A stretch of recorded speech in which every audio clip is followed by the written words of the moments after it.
Hello મિત્રો, સ્વાગત છે તમારું આજના ફ્રી એક નવા વિડીયોમાં। તો આજે આપણે વિડીયોમાં વાત કરશું આરઆરબી રેલવે ભરતી બોર્ડ દ્વારા એક ભરતી જાહેર કરવામાં આવી છે, તેમજ જીડીએસ ભારતીય પોસ્ટ વિભાગમાં એક ભરતી જાહેર કરવામાં આવી છે, તેના વિશે આપણે આ વિડીયોમાં વાત કરશું। તો સૌપ્રથમ મિત્રો આપણે આરઆરબી રેલવે ભરતી બોર્ડ દ્વારા જાહેરાત કરવામાં આવી છે ભરતીની, તેની વાત જાહેરાત નંબર 9/2025 ભરતી છે। પોસ્ટની આપણે વાત કરીએ મિત્રો તો ગ્રુપ ડી ની પોસ્ટ છે। કુલ જગ્યાની વાત કરીએ મિત્રો તો 22,000 જેટલી જગ્યાઓ છે। ત્યાર પછી દર્શક મિત્રો, જે ભારતીય રેલવે ભરતી બોર્ડ દ્વારા જે ગ્રુપ ડી ની ભરતી જાહેર કરવામાં આવી છે, તેના ફોર્મ ભરવાની આપણે શરૂઆતની તારીખની વાત કરીએ મિત્રો તો 21 જાન્યુઆરી 2026 ના રોજ ફોર્મ ભરવાના શરૂ થાય છે, અને ફોર્મ ભરવાની છેલ્લી તારીખની આપણે મિત્રો વાત કરીએ તો 20 ફેબ્રુઆરી 2026 રાત્રિના 12 વાગ્યા સુધી આપણે ઓનલાઈન અરજી કરી શકશું, જે ગ્રુપ ડી ની પોસ્ટ છે તેના માટે। ત્યાર પછી મિત્રો આપણે વેબસાઇટની વાત કરીએ તો www.rrbapply.government.in ઉપર આપણે ઓનલાઈન ફોર્મ ભરવાનું રહેશે। ત્યાર પછી મિત્રો આપણે પગાર ધોરણની વાત કરીએ તો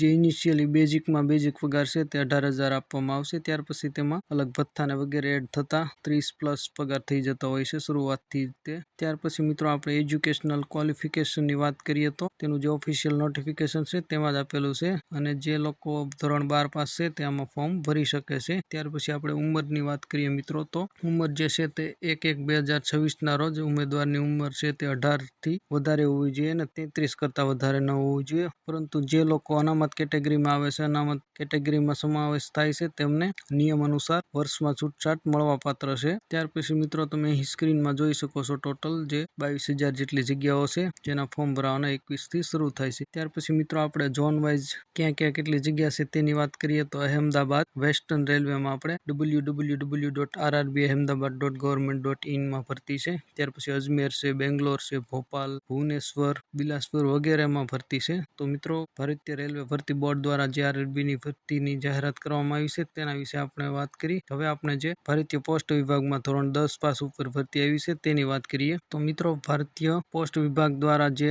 જીડીએસ એટલે કે ગ્રામીણ ડાક સેવકની ભરતી છે તેની જાહેરાત કરવામાં આવી છે, જેમાં આપણે કુલ જગ્યાની વાત કરીએ તો 28,740 જેવી જગ્યાઓ છે। જેમાં આપણે શૈક્ષણિક ક્વોલિફિકેશનની મિત્રો વાત કરીએ તો એજ્યુકેશનલ ક્વોલિફિકેશન છે તે ધોરણ 10 પાસ હોવા જોઈએ। જે લોકો ધોરણ 10 પાસ છે એસએસસી તે આમાં ફોર્મ ભરી શકે છે। અને ત્યાર પછી આપણે ઉંમરની વાત કરીએ મિત્રો તો 18 થી ઓછી ન હોવી જોઈએ અને 40 કરતા વધારે ન હોવી જોઈએ, પરંતુ જે ઉમેદવારો કેન્ડિડેટો અનામત કેટેગરી ધરાવે છે તેને ઉંમરમાં છૂટછાટ મળવા પાત્ર રહેશે। ત્યાર પછી મિત્રો આપણે આ ભરતીમાં સિલેક્શન એટલે કે પસંદગી પ્રક્રિયાની આપણે વાત કરીએ તો ધોરણ 10 માં જે પર્સન્ટેજ આવ્યા છે, મેરિટ આવ્યું છે, તેના આધારે તે પસંદગી કરવામાં આવશે। જીડીએસ એટલે કે પોસ્ટની ભરતીમાં આપણે ઓનલાઈન ફોર્મ ભરવા માટે ફીની મિત્રો વાત કરીએ તો 100 રૂપિયા છે, જે ઓનલાઈન ફી ભરવાની રહેશે। ત્યાર પછી દર્શક મિત્રો આપણે જીડીએસ એટલે કે ગ્રામીણ ડાક સેવકની જે ભરતી છે તેમાં ફોર્મ ભરવાની આપણે શરૂઆતની મિત્રો તારીખની વાત કરીએ તો 31 જાન્યુઆરી 2026 ના રોજ ફોર્મ ભરવાના શરૂ થાય છે, અને 14 ફેબ્રુઆરી 2026 સુધી આપણે ઓનલાઈન ફોર્મ ભરી શકીએ છીએ। ત્યાર પછી દર્શક મિત્રો તમે જે ફોર્મ ભર્યું છે તેમાં કોઈ જાતનું કરેક્શન કે